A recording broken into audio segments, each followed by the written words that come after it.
Bon alors je n'ai pas prévu de commencer cette vidéo avec une question aussi virulente, mais au moins je réussirai peut-être à capter ton attention. Écoute bien, est-ce que tu as pour ambition dans la vie d'être un putain de centre social? Oui ou non? Ok, j'imagine que tu me réponds non. Partant de ce postulat, est-ce que dans la vie, tu es d'accord pour dire qu'on a tous un jardin secret? D'accord. Imaginons que ce jardin, c'est un peu comme celui qui se retrouve juste au-dessus de moi et que finalement, c'est de ta responsabilité de décider qui peut plutôt rentrer dans ton jardin et qui doit également sortir avec un gros coup de pied au cul.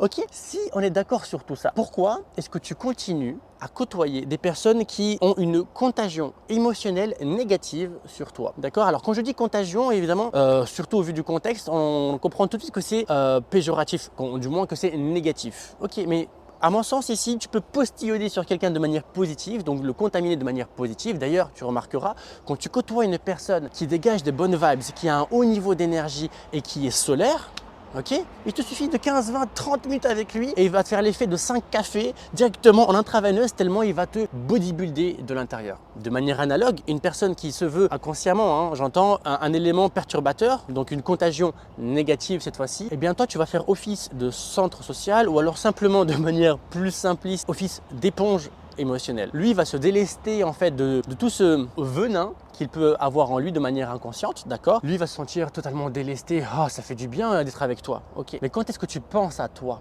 Quand est-ce que tu penses, ok, mais oulala, je viens de passer une demi-heure avec cette personne et en fait, je me sens clairement pas bien. Je me sens clairement pas bien. C'est ça en fait que je te demande de faire. C'est d'être d'abord bienveillante envers toi-même. Parce que sinon, auquel cas, ce qui va se passer progressivement, c'est que tu vas attirer à toi des personnes vampires, ok, celles qui te chopent toute ton énergie, qui te la volent, d'accord, et qui ne te le rendront jamais, d'accord. Faut bien que tu en aies conscience. Parce que bien souvent, les personnes qui se font passer en énième position et qui dévalorisent leur temps et leur énergie pour le bienfait, d'accord, en termes de générosité pour les autres, ce sont des personnes qui, par moment, ont ce syndrome. Tu sais, le fameux syndrome de l'imposteur. C'est-à-dire que je vais avoir tellement cette appétence à donner de manière démesurée envers cette personne ou telle femme ou tel ou tel homme, peu importe, pour une seule raison. C'est qu'en lui donnant autant, j'espère, je croise les doigts et les orteils, qu'elle va enfin réaliser à quel point je suis légitime et nécessaire à son bien-être. D'accord? Parce que, à ce qui paraît, tel que tu es aujourd'hui, au vu de toutes les singularités qui te définissent, tu n'es apparemment pas assez suffisante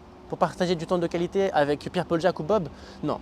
Donc tu me vois venir en fait ici avec mes gros sabots. Mon intérêt, c'est simplement que tu puisses conscientiser ton intérêt à être d'abord bienveillante envers toi avant de penser aux autres personnes en fait.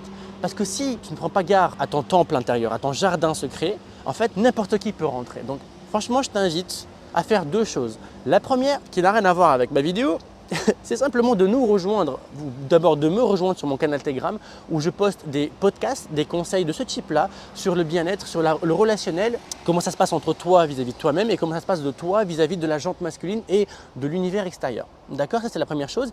Tu as également un forum d'entraide où il y a plus d'une centaine de femmes qui transpirent la bienveillance et qui s'entraident au quotidien à travers tout un tas de questions. Donc si tout ça a du sens, je te mets le lien juste en dessous et tu n'auras qu'à cliquer pour nous rejoindre. La deuxième chose que je veux te dire comme conseil très simple, c'est que c'est de ta responsabilité encore une fois de décider qui peut rentrer dans ton jardin et qui doit sortir avec un grand coup de pied au derrière. Donc je t'invite à prendre ton balai et à faire le ménage dans les personnes qui gravitent autour de toi. Quelles sont celles qui t'amènent du positif? Garde-les, privilégie, sois bienveillante envers elles. Et quelles sont celles qui systématiquement ou presque ont tendance à vampiriser et à te extraire tout le nectar de toi? D'accord, donc pense à ça tout simplement et tu verras que progressivement tu vas avoir tendance à vibrer beaucoup plus haut et finalement tu vas rendre service aux personnes qui te sont véritablement chères et qui sont véritablement bienveillantes envers toi. J'appelle ça une forme de synergie positive à travers la contagion émotionnelle. Ça peut être négatif, ça peut te happer vers le bas, tout comme ça peut te tirer complètement vers le haut de manière exponentielle. Bref, je compte sur toi pour me rejoindre sur le canal Telegram et à faire le ménage dans ta vie. Saluté!